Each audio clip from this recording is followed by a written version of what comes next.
You are tuned in to another edition of Americana Music Profiles, brought to you by Americana Rhythm Music Magazine and AmericanaMusicMagazine.com. I'm your host, Greg Tutwiler. Let's jump right in to the next exciting interview. Jim and Lynna Woolsey have been playing music together over 30 years. But it was a 2014 project where Jim finally convinced Lynna to join him professionally on a recorded CD. Jim has placed second 2 years in a row as a Chris Austin Songwriting Contest finalist. Their latest CD, Long Ago, is the topic of our discussion on this edition of Americana Music Profiles. So I'm talking to Jim and Lynna Woolsey from Indiana today. How are you guys doing? We're doing great. Yeah. In between the raindrops. Right, yeah. Well, I'm in Virginia, and we just had a nasty thunderstorm here, too, so it seems like it's going to be another one of those summers. Yeah, it's been terrible all over. Yeah. So I was trying to see, we've actually been able to do this one other time. I was trying to see how far back it was. I think it must have been about 2 years ago. And at that point, we had a nice conversation about the fact that you all had been playing music together for quite a while, but had just recently decided to cut your first professional album together after many years. So it's been you guys have been up to quite a few things since that point. Yeah. We were tickled that we got signed with Bonfire on our third CD, third project. So that was a big deal to us. Yeah, for sure. So you guys are on number 3 since the last time we talked then. Yep. Yeah. We've actually got number 4. We've got number 4 almost done and put up. We're just waiting. Yeah, okay. Waiting for number 3 to get run out. But. Right, of course. Catch making up for all those years that you didn't record them, I guess, huh? Yeah. Right. Yeah. How have you found the process from the first one to the third one and working on the fourth one? How has things changed? Has the music changed? How have you found that evolve for you guys? The one, I think the thing that stands out to me is on this third CD we actually got more of our band on it, involved in it, actually into the recording process. Uh-huh. And so, I mean, we still had Clay Hess on some of it, and I can't remember now. So, well, 4 of them had been put aside. Yeah, we had four of the songs. Yeah, 4 of the songs on this Long Ago CD. Long Ago CD. There was 4 of the songs that were we had actually cut on the Heart and Soul, Blood and Bone when we went in the studio then, and we put those up for the next project. So those basically had the same players on those as the Heart and Soul, Blood and Bone CD, and then we added 6 more to that and released this Long Ago album. So, do I understand correctly that you re-released a couple of the songs? Is that right? Is that what you're saying? No, we didn't re-release them. We had 4. We recorded 4 extra songs that we did not put on. I understand. Okay. Second project. Yeah. We just kind of put them back on hold, and then mixed them in with these other songs and created this third CD Long Ago. Yeah. Okay. And that's been out how long for you? It was released April 5th. Well, the April 5th was the California line, I think. The single release. Yeah. Okay. No, yeah. No.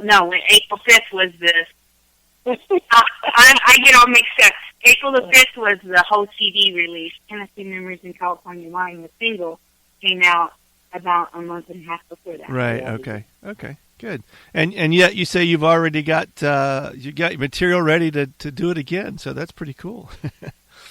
Yeah. We wrote some new stuff, and it's already. Yeah, it's almost getting mastered. Yeah, we went in studio with Steve Wilson at Bonfire Studios, and yeah, we already got number 4 knocked out. We just haven't decided what the name of what the name of that CD will be yet. So it's already in the can for you then. That's cool. Yeah, but we're still excited about Long Ago. Just that's the title cut of that was just a couple of weeks. I think actually, I like that. What feeling goes before we actually finished that CD because we had been up to see Nitty Gritty Dirt Band for their 50th anniversary tour, and that incident inspired that song Long Ago. Okay, that's awesome. Yeah. So has your music, has the flavor evolved? Are you still kind of in that kind of riding the Americana grass rail there in between a little bit? Yeah, it's hard to say for me personally. I because I draw so from so many different influences. Mm-hmm. All the way from the early fiddle tunes that my grandpa played and the early bluegrass, and then, like I say, dirt band, and then there's James Taylor and right. Bob Seger even, Okay. I mean, there's a lot of, and then the Southern rock stuff too, and everything in between. Jimmy Rogers was a huge influence for me. So, and I just kind of, I guess it depends on what mood I'm in when I'm writing, what's going to actually, I guess, bubble to the top. You know? But I think that I'm kind of a traditional, it's got the traditional bluegrass and country flavor to it, but everybody else tells me it's got a lot of blues in it, which that's the one genre that I haven't listened to a whole lot earlier than the early blues. Okay. There's like Jimmy Rogers, and some of that. Yeah. So that's kind of what I hear sneaking through too. Is that yeah. That, and of course you mentioned Bob Seger, and he's kind of classic rock, but he's got that bluesy soul feel to it too. And I definitely hear that sneaking through your music. So, that well-roundedness, of course, is what makes it so appealing and successful, I suppose, and appeals to that larger audience for you. Thank you.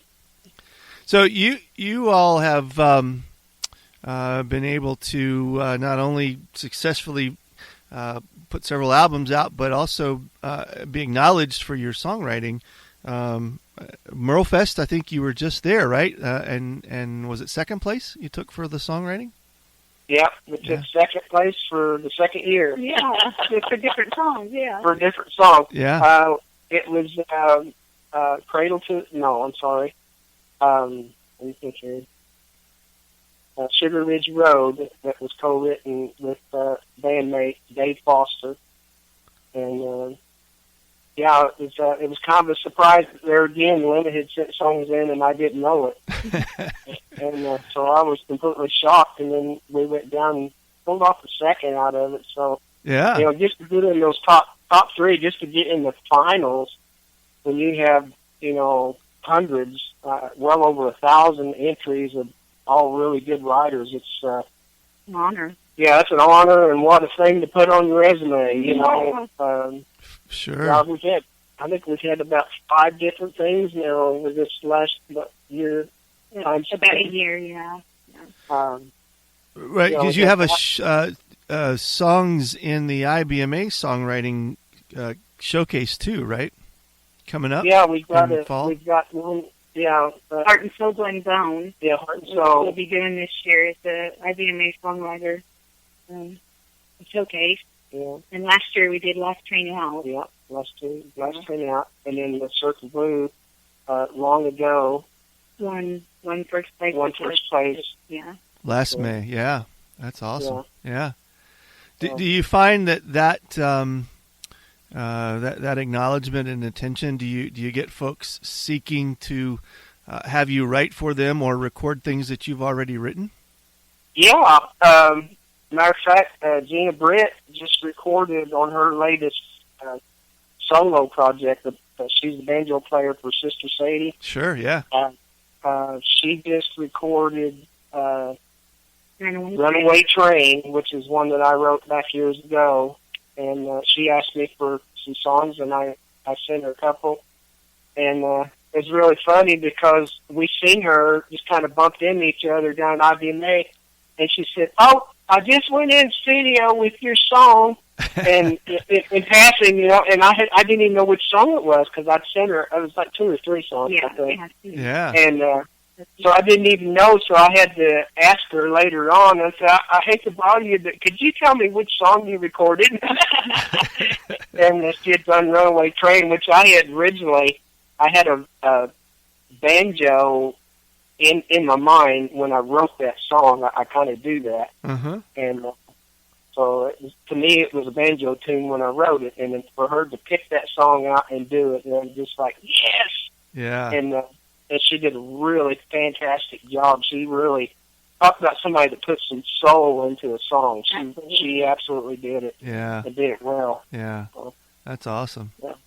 And then there was, who else? Well, the Wilson Banjo Company did Wilson too. Banjo Company has done 2 of them. Okay. They did Will You Be Ready? Will You Be Ready, a gospel tune that was on our first project. And then there was a second one, as I think. Yeah, I can't remember the second. Isn't that awful? Yeah. Yeah, they did a second one, though. Yeah. Well, it's nice when you're busy enough that you can't even remember all of the things that you're involved in. Yeah. I have a hard time remembering what I'm doing. Yeah. So, if I remember correctly, you all did a lot of duet stuff touring together. But if looking through some of the notes that I have here from the new things that you're up to, you've actually put together a full band and are now out with a full band touring now. Is that correct? Yes. Yeah. We've been very fortunate enough to come across some really, really good pickers that are great guys. They're all like-minded, and they really love our original stuff and are really behind it. And you can't ask for anything better than that, Got Brian Weaver on the banjo. Yeah. I think he was with Alan He's Bradley. played with Taylor. Yeah. And then Dave Foster on the bass. Mm-hmm. And Mike Curtis is on the dobro. And then on the mandolin, we have Tobe Woodrow. And those are all Indiana boys. So we can practice. Yeah. Instead of being far away.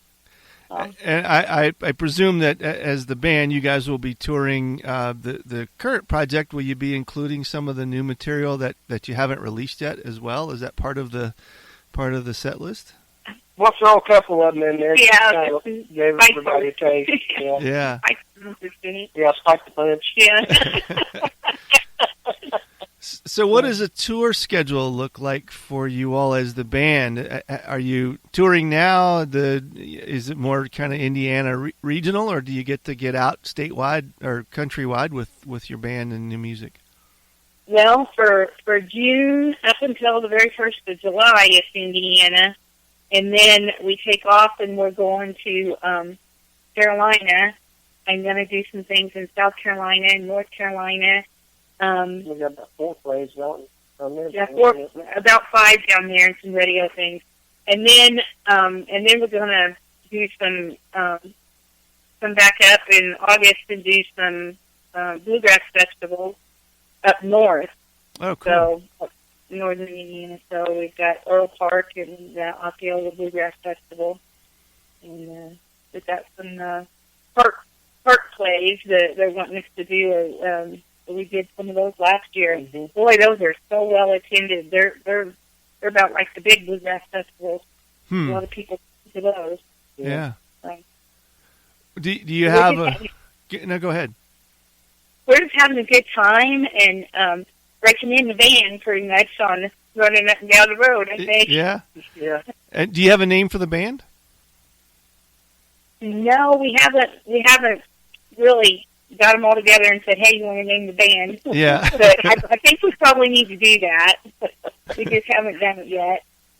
Now, the folks that